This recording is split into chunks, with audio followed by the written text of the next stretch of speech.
Hello everyone, I am Reena Rathi. आज हम लोग फाइनल अकाउंट विद एडजस्टमेंट का पार्ट 2 लेके मैं आई हूँ। हमने 12 नंबर तक एडजस्टमेंट्स किए थे लास्ट क्लास में पार्ट 1 में, और वो मोस्टली यहाँ पे जो बैड डेट से रिलेटेड एडजस्टमेंट था वो मैंने कंप्लीट किया था।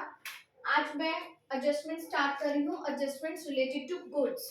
इम्पॉर्टेंट है, वैसे भी फाइनल अकाउंट के एवरी एडजस्टमेंट ही इम्पॉर्टेंट है, बट आज हम स्टार्ट करेंगे adjustments related to goods. Adjustments related to goods, वो एडजस्टमेंट जो गुड्स से रिलेटेड होंगे, जैसे फॉर एग्जांपल अबनॉर्मल लॉस कैसे? By fire, theft. ओके, हमारी इसमें एंट्री क्या बनती है? Journal entry loss by fire account debit to purchases account. ये जनरल एंट्री बनती है। हमने जनरल एंट्री वाले चैप्टर में ये चीज कवर किया है कि loss by fire account debit to purchases account. If goods are not insured, यदि आपका गुड्स इंश्योर नहीं है, are not insured, then profit and loss account debit to loss by fire. आपका जितना भी लॉस है वो कहाँ पे चला जाएगा? प्रॉफिट एंड लॉस में चला जाएगा। Okay, and if goods are insured, then जितना आपको मिला है वो आप रिसीव करोगे, और जो आपको नहीं मिला है वो प्रॉफिट एंड लॉस में जाएगा।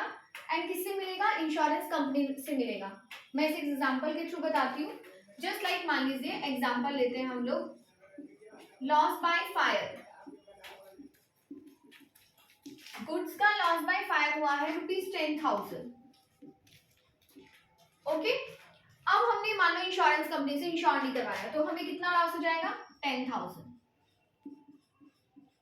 इस सिचुएशन में, सिर्फ इस सिचुएशन, यहां से लेके यहां तक की सिचुएशन में क्या इफेक्ट होगा इसका? यहाँ पे मैं यहाँ पे इसका इफेक्ट लिख रही हूँ। यहाँ पे इसका इफेक्ट क्या होगा? हम इसे परचेज से लेस करेंगे एंड बैलेंस शीट में, नहीं, प्रॉफिट एंड लॉस अकाउंट के डेबिट साइड में हम शो करेंगे। टू लॉस बाय फायर करके कितना? 10,000। परचेजिंग से कितना लेस करेंगे? 10,000। एंड प्रॉफिट एंड लॉस का डेबिट साइड में कितना मेंशन करेंगे? 10,000। बट आपका इंश्योरेंस कंपनी से इंश्योर करवाया है, मान लो कि if goods are insured by insurance company, then क्या होगा? मान लो कि इंश्योरेंस कंपनी मुझे 8,000 का क्लेम दे रही है, तब क्या होगा? क्या इफेक्ट पड़ेगा? तब ये होगा कि आपको 8,000 यहाँ पे रिसीव हो रहा है, जो आपको 2,000 रिसीव नहीं हो रहा है वो पीएनएल में चला जाएगा। इंश्योरेंस कंपनी कितना देगी? 10,000। यहाँ पे हमें क्या इफेक्ट पड़ेगा इसका? हम लोग परचेज से क्या लेस करेंगे? 10,000 less profit and loss account का डेबिट साइड में कितना आएगा? 2,000 डेबिट साइड में, एंड बैलेंस शीट में एसेट साइड में इंश्योरेंस क्लेम 8,000 हम शो करेंगे। क्लियर? ये आपका इंपॉर्टेंट एडजस्टमेंट है, थोड़ा सा ट्रिकी भी है, तो इसे आप नोट डाउन कर लो। एंड इफ एनी डाउट तो आप मुझे कमेंट बॉक्स में पूछ सकते हो। ओके, फिर हम लोग नेक्स्ट एडजस्टमेंट की तरफ। नेक्स्ट एडजस्टमेंट है charity in the form of goods. Charity in the form of goods. देखो, चैरिटी 2 टाइप्स होती है, कैश में भी होती है और गुड्स के फॉर्म में भी होती है। इफ गुड्स के फॉर्म में होती है तो हमारी जनरल एंट्री बनती है charity account debit to purchases account. Okay, charity account debit to purchases account. तो इसका इफेक्ट क्या होगा? इसका इफेक्ट ये होगा, आपको पीएनएल अकाउंट का डेबिट साइड में इसे शो करना है और ट्रेडिंग अकाउंट से परचेजेस से लेस करना है। परचेजिंग से लेस करना है। ओके, ये है आपका चैरिटी का। फ्री सैंपल्स में भी सेम है। Advertisement account debit to purchasing account, यहाँ पर भी परचेजिंग आ रहा है बिकॉज फ्री सैंपल हो रहा है, किस फॉर्म में हो रहा है? गुड्स के फॉर्म फॉर्म में हो रहा है, गुड्स के फॉर्म में हो रहा है ये, ठीक है। इसका भी इफेक्ट क्या पड़ेगा, इसका इफेक्ट भी जो है वो आपका सेम होगा, जो ये इफेक्ट है वही सेम इफेक्ट इसका भी होगा। प्रॉफिट एंड लॉस का डेबिट साइड में एंड ट्रेडिंग में परचेजेस से आप क्या करोगे, लेस करोगे। ड्रॉइंग्स इन गुड्स, ड्रॉइंग्स टू टाइप्स होता है, कैश में भी और गुड्स में भी। एंट्री क्या बनता है, drawings account debit to purchases account, ठीक है। तो ड्रॉइंग्स जो होता है वो क्या होता है, कैपिटल से हम इसे क्या करते हैं, लेस करते हैं ना। और परचेजेस से भी आप लेस करोगे, क्योंकि आपका क्या हो रहा है, गुड्स रिड्यूस हो रहा है, इसलिए हम परचेजेस से भी लेस करेंगे। एक चीज देखो, ये चीज ध्यान में रखना कि जब भी ये फॉर्म गुड्स के फॉर्म में आ रही है ना, गुड्स के फॉर्म में आ रही है, तब आप ये मिस्टेक मत कर देना कि कहीं आप परचेज से लेस नहीं कर रहे हो, आपका सारा रॉन्ग हो जाएगा। ओके, सो परचेज से भी आपका लेस होगा। Use of goods in business, मान लो मेरा फर्नीचर का शॉप है, मुझे अभी 4 चेयर की नीड है, मैंने उसे अपने बिजनेस में डाल दिया, तो मेरी फर्नीचर क्रिएट हो जाएगी, फर्नीचर क्रिएट हो जाएगी और किससे रिड्यूस होगा, परचेज से रिड्यूस होगा।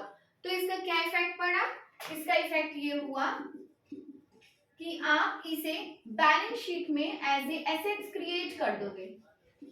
ओके, एंड सेकंड क्या करोगे, परचेज से लेस करोगे, परचेज से आप इसे लेस करोगे। अब है इम्प्लाइड इंटरेस्ट, देखो इम्प्लाइड इंटरेस्ट जो है ये आपका 9 नंबर, जैसे 9 नंबर और इम्प्लाइड इंटरेस्ट ऑलमोस्ट सेम है, ऑलमोस्ट सेम। उसमें बस आपको एडजस्टमेंट में नीचे दे के रखता है कि just like interest on loan is outstanding for 6 month, this type आपको मेंशन करेगा। यदि आपको मेंशन नहीं करता है, जस्ट लाइक मान लो कि आपको ट्रायल बैलेंस दिया, ट्रायल बैलेंस में आपको ये बोलता है कि लोन है एट द रेट 10% एंड आपको लोन दिया है 1 लाख, ओके, आपको लोन दिया है 1 लाख, कुछ भी नहीं बोला है सम में, ना एडजस्टमेंट में कुछ मेंशन है, ना ही यहाँ पे कुछ मेंशन है। तो ये चीज इम्प्लाइड है कि 1 लाख का 10% अभी भी इंटरेस्ट और लोन क्या है, ड्यू है मतलब कि आउटस्टैंडिंग है। तो हमें क्या करना है, हम प्रॉफिट एंड लॉस अकाउंट का डेबिट साइड में शो करेंगे और बैलेंस शीट में आउटस्टैंडिंग इंटरेस्ट शो करेंगे, इंटरेस्ट ऑन लोन। जिस तरह से हम लोग लोन करते हैं सेम चीजें इन्वेस्टमेंट में भी एप्लीकेबल होती हैं। ओके, तो यहाँ पे आपका जो एडजस्टमेंट हो रहा है, ये सारे adjustment in the form of goods and plus implied interest है। अब हम लोग नेक्स्ट एडजस्टमेंट की तरफ मूव करते हैं। डेफर्ड रेवेन्यू एक्सपेंडिचर, ये हमारा नेक्स्ट एडजस्टमेंट है। डेफर्ड रेवेन्यू एक्सपेंडिचर, ये जो एडजस्टमेंट है ये हमारे एक्सपेंडिचर से रिलेट करता है। कौन सा एक्सपेंडिचर से रिलेट करता है, डेफर्ड मतलब क्या, डेफर्ड मीन ऐसा कोई एक्सपेंडिचर जो लॉन्ग टाइम जिसका बेनिफिट हमें मिलेगा, लॉन्ग टाइम जिसका बेनिफिट मिलता है वो डेफर्ड रेवेन्यू एक्सपेंडिचर में काउंट होता है। इसका सबसे अच्छा एग्जांपल है एडवर्टीजमेंट।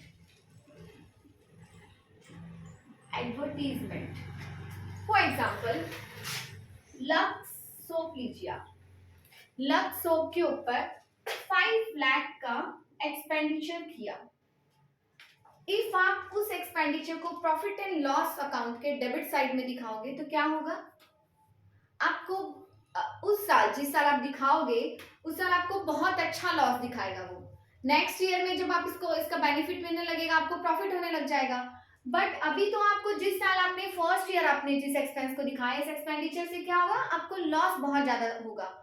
इसीलिए क्या होता है, मान लो कि मैं ये मान के चलती हूँ कि 5 लाख का बेनिफिट मुझे 5 ईयर मिलेगा, तो मैं क्या करूंगी, 5 लाख बाई 5, इट मीन्स कि 1 लाख एवरी ईयर चार्ज करेंगे।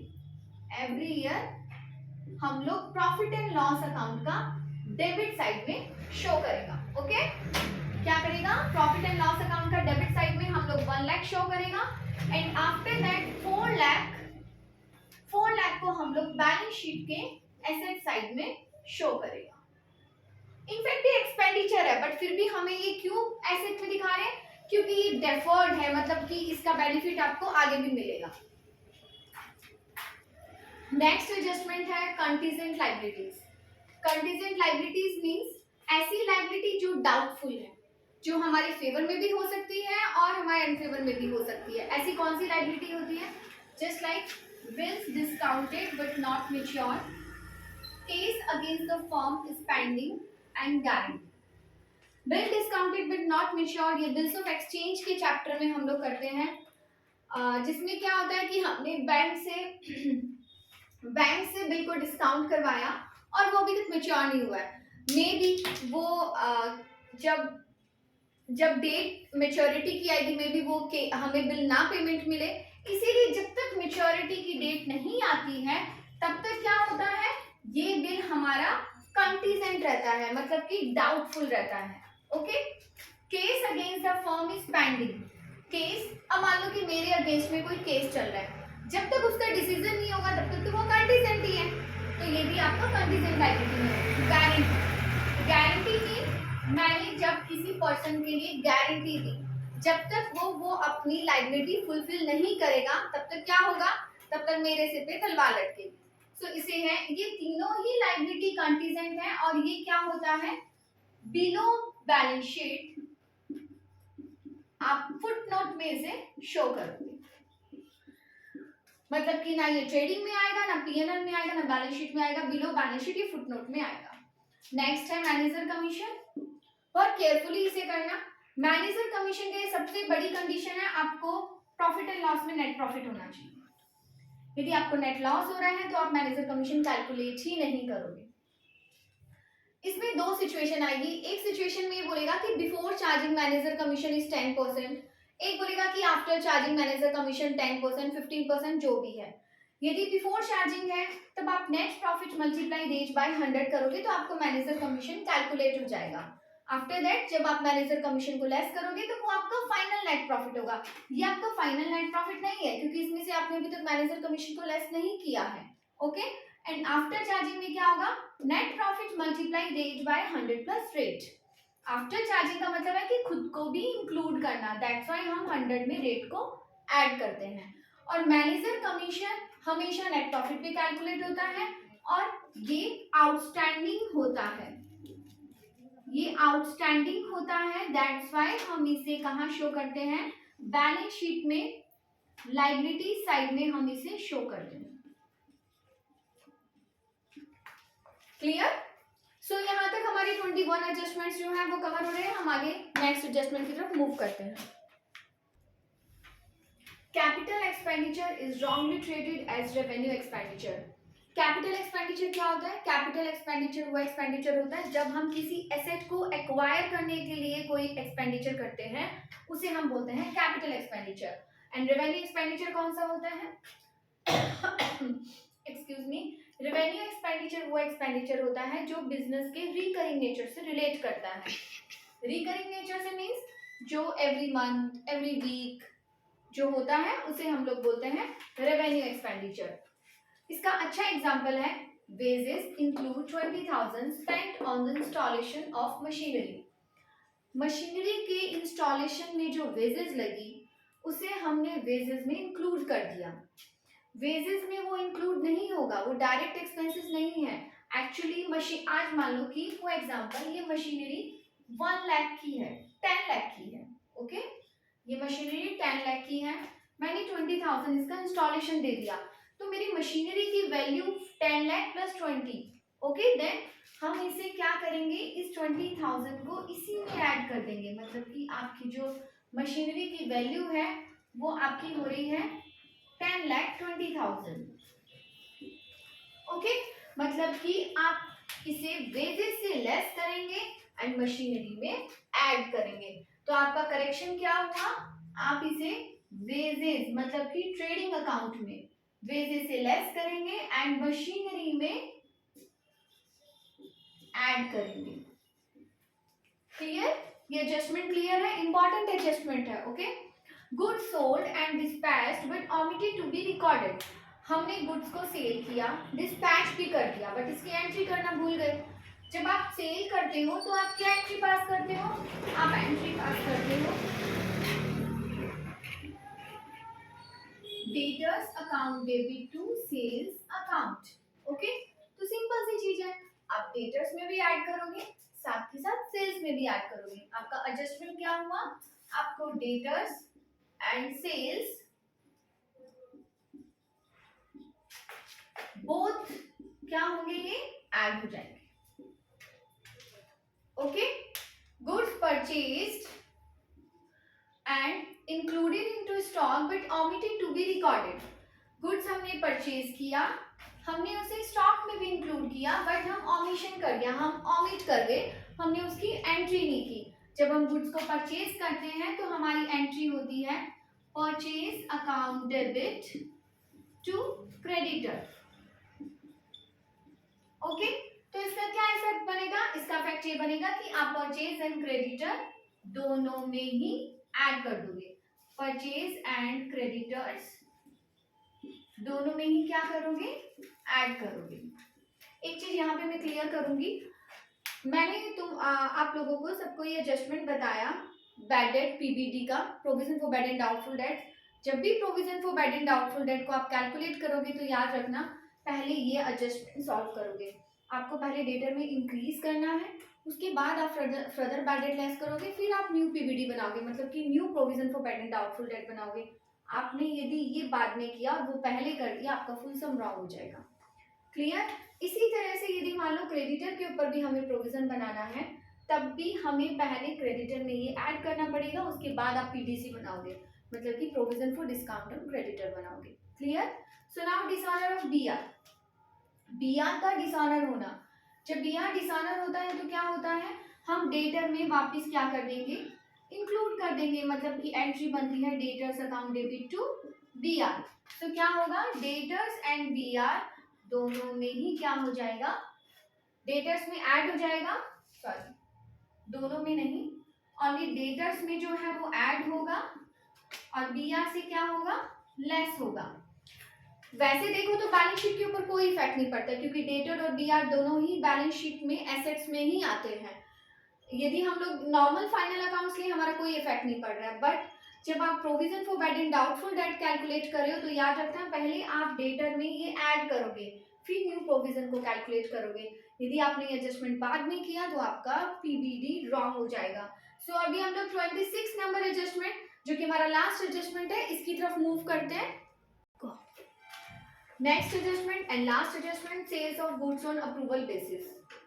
Sales of goods on approval basis means जब आप गुड्स को अप्रूवल बेसिस के ऊपर सेल करते हो। बहुत बार होता है ना, हम मार्केट में जाते हैं, मैंने 10 साड़ी 10 सूट्स परचेज की, क्या मैं वो परचेज करके घर पे लेके आई और मैं ये बोल के आती हूँ शॉपकीपर को भी इसमें से मैं 2 साड़ी रखूंगी, बाकी मैं नहीं रखूंगी। या तो मैंने 8 रिटर्न कर दिया, यदि मैंने 8 रिटर्न नहीं किया, 31 मार्च आ गई, तो मैंने अप्रूवल तो नहीं दिया अभी तक, तो शॉपकीपर क्या करेगा? उस सेल को कैंसिल कर देगा। जो उसने 10 साड़ी की सेल दिखाई थी वो क्या करेगा? क्योंकि मैंने अप्रूवल बेसिस के ऊपर परचेसिंग की थी, सो मैंने क्या किया? यहाँ पे उस सेल को कैंसिल कर दिया। शॉपकीपर क्या करेगा? कैंसिल करेगा। सो जब आप सेल को कैंसिल करोगे, जब आप सेल करते हो तो क्या एंट्री पास करते हो? Debtor account debit to sales. अब जब आप उसको कैंसिल कर रहे हो, ये आप सेल क्या कर रहे हो? कैंसिल कर रहे हो। ये सेल्स आपकी क्या हो रही है? कैंसिल हो रही है। तो आप क्या एंट्री पास करोगे? Sales account debit to debtors account. ठीक है, यहाँ पे आपकी सेल हो गई कैंसिल, और ये आपको कौन सी रेट पे दिखाना है? सेलिंग प्राइस पे।